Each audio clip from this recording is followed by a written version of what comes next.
Hey guys, it's your girl itsnayifay and welcome to my channel. Make sure you guys comment, like, subscribe, and share this video to all your friends and everyone you know, period. I know that you guys are going to say that I'm late, and I am, but I'm also not, because unlike some of y'all, I actually wanted to let the Pink Friday 2 album marinate, let it digest, really listen to it all the way through and to really grasp what Nicki was talking about, what she was saying, and, listen to the beat, listen to the production. I wanted to get the full Pink Friday 2 experience. I did not want to just listen to it and then listen to it one time and then just hop on YouTube with a review and saying that it sucks like everybody else. Okay. And then coming back 2 days later to say, oh, wait, I actually really like it. No, me and you are not the same. I wanted to come and give my honest opinion on what I thought about the album. What I will say is, I can definitely tell that this is 100% a Pink Friday part 2, but more of a mature sound. You know what I mean? I feel like in this album, Pink Friday 2, she's given each of her fans something to listen to. You have R&B, you have Pink Friday Girls, you have Needle, you have Everybody. She's given us a song for each, I guess, each part of her fan base to listen to. And I feel like a lot of people didn't understand that in the beginning. This is also one of those albums, that's like Nicki Minaj just doesn't have anything else to prove. She's given us everything. She's given us EDM. She's given us rap, hip hop, country. She's given us everything. And she's now at a point in her career where she just doesn't really have anything to prove. This is more of like a album to her fans, her real fans, the Barbs.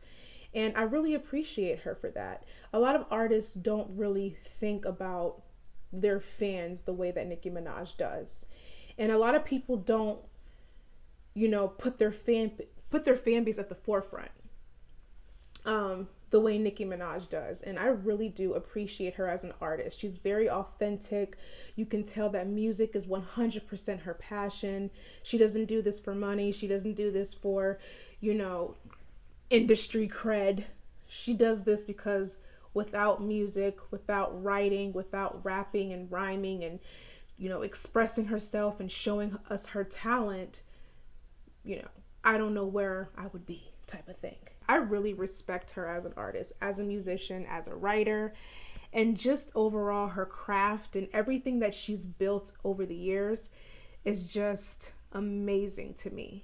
My top 5 favorite tracks on the album is Needle featuring Drake. You can never miss with Drake.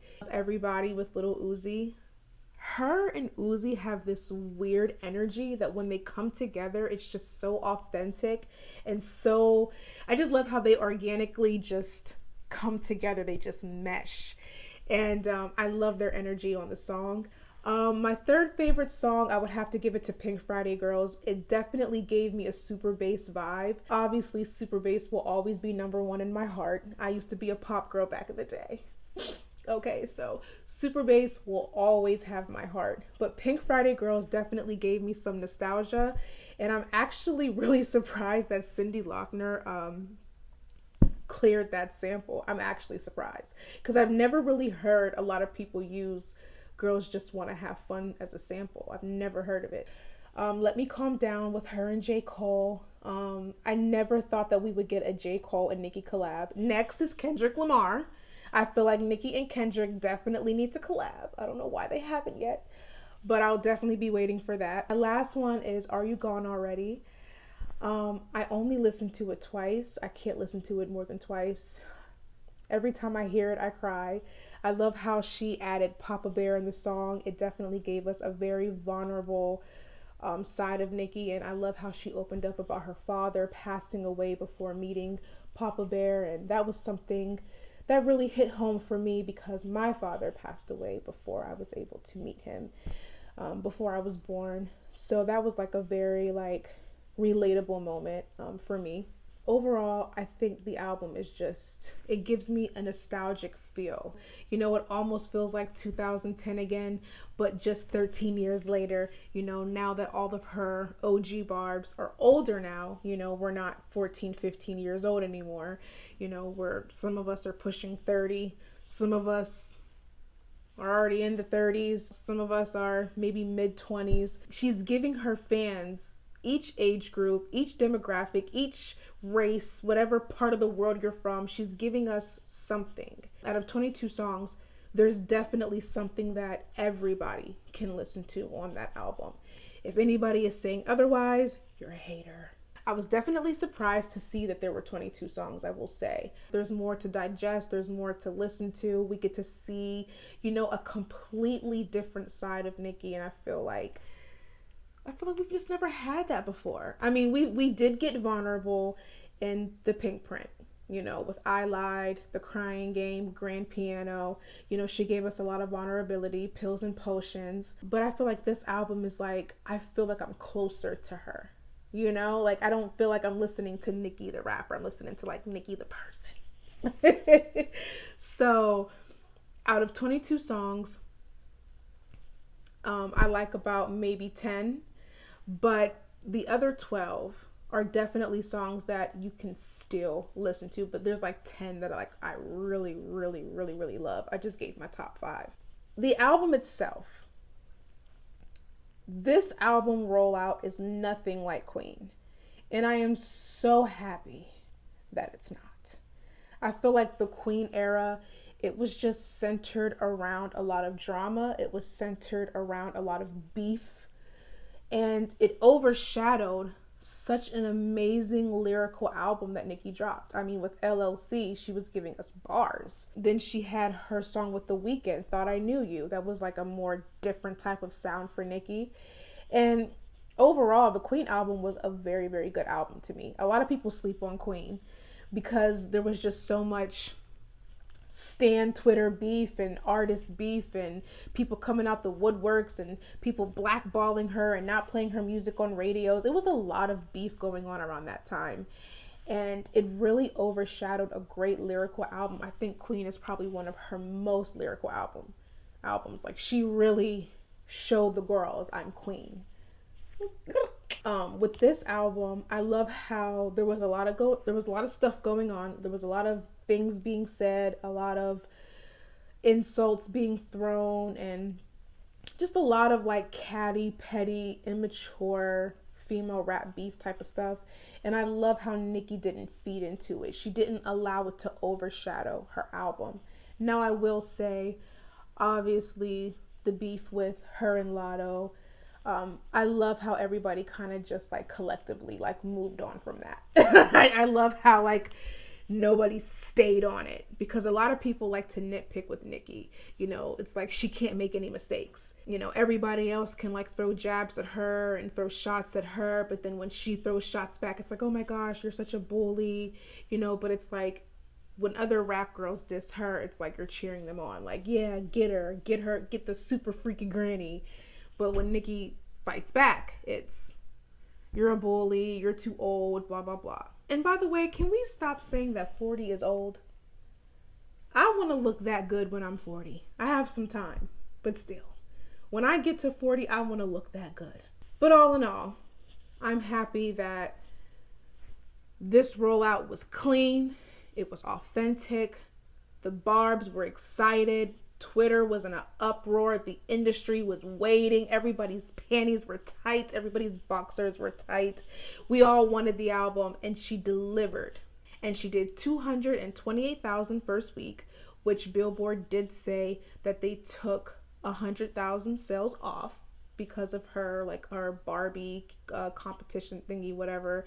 You know, she wanted the Barbs to send her a screenshot of them actually buying the album, and Billboard took it as, you know, it's Billboard. They always look for reasons to take sales away from an artist. So they took about 100K. So Pink Friday 2 actually did about 300 plus. So congrats to her.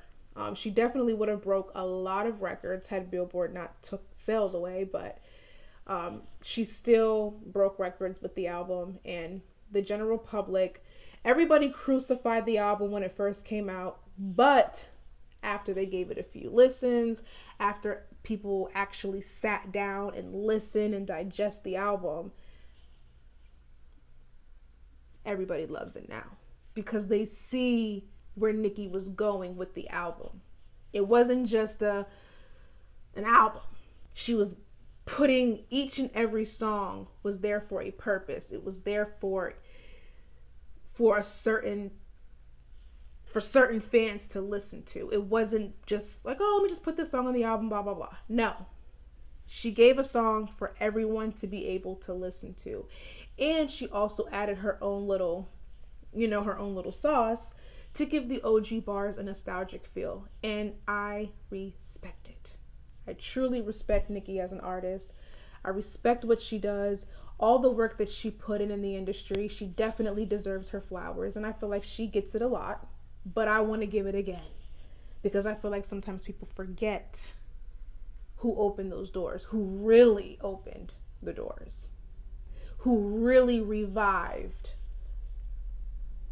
something that was dying and wasn't going to come back anytime soon.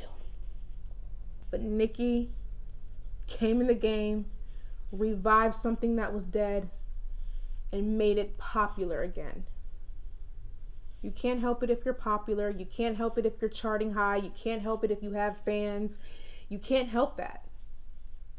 Fans is something that you can't buy. You cannot buy fans. You can buy streams. You can buy whatever. You can buy the biggest house. You can buy the biggest car. You can buy all your streams. But you can't buy fans. And I feel like a lot of rap girls lack that. They don't have that because they don't have the passion.